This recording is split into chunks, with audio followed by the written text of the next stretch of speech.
Welcome back to the Frame Podcast. I'm here with Letitia Wright, Kenya Sandy, and Lamar Waves. First of all, I want to give a massive congratulations to all of you on the film. I saw it last night, and it is incredible. You all must be so proud of the project. First thing that I want to ask you is there a particular moment or time in your life or a story that you've heard that inspired this story to be made?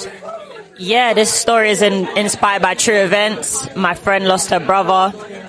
He was unfortunately stabbed in Finsbury Park, and we lost him. And it's also, I saw what was happening with the Harry Azuka story as well at the time, and it just really pressed on my heart to write something to just show like a different perspective to the situation, and to show a film that could have brotherhood and unity and love at the forefront with such a topic that's so heavy.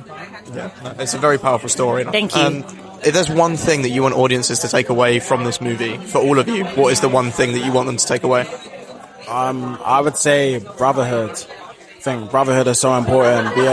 A phrase that was used a lot was "I am my brother's keeper," and I think just the idea of like standing by each other, uplifting each other, being responsible and accountable for each other is really important. I'd also say forgiveness, being able to forgive someone in order to move forward.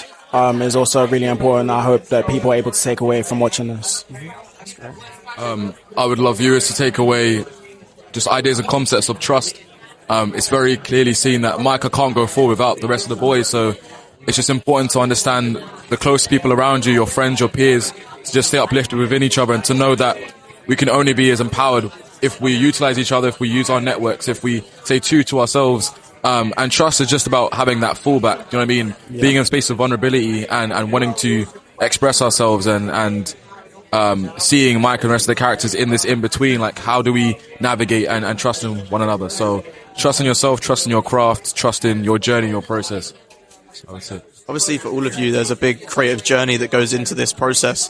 Is there anyone that's inspired you to do the work that you did in this project, or anything that inspired this to come about? For me,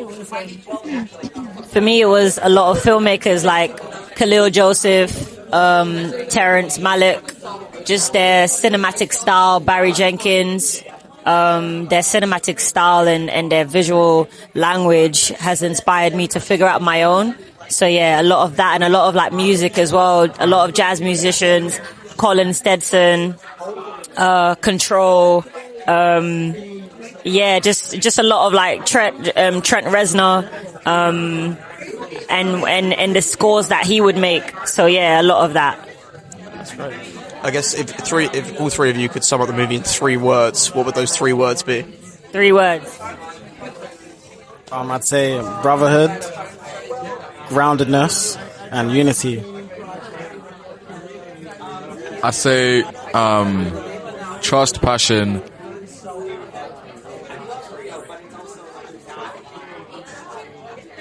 and brotherhood. I have to back you on that. Trust, brotherhood, and passion. I would say ethereal, spiritual, impactful. One last question for yourself, Letitia. This is obviously your directorial debut, which is incredible. You should be massively proud of yourself for this project. Thank you. If you could only tell one more story for the rest of your career, what story would that be? Oh, that is such a hard one. Well, right now, if I could tell one more story, I would write a story that has been on my heart, about the struggles of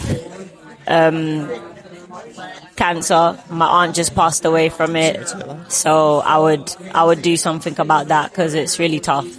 Yeah. That's very nice. Thank you so much for your time, and congratulations again on the film. Thank you so much. Thank you.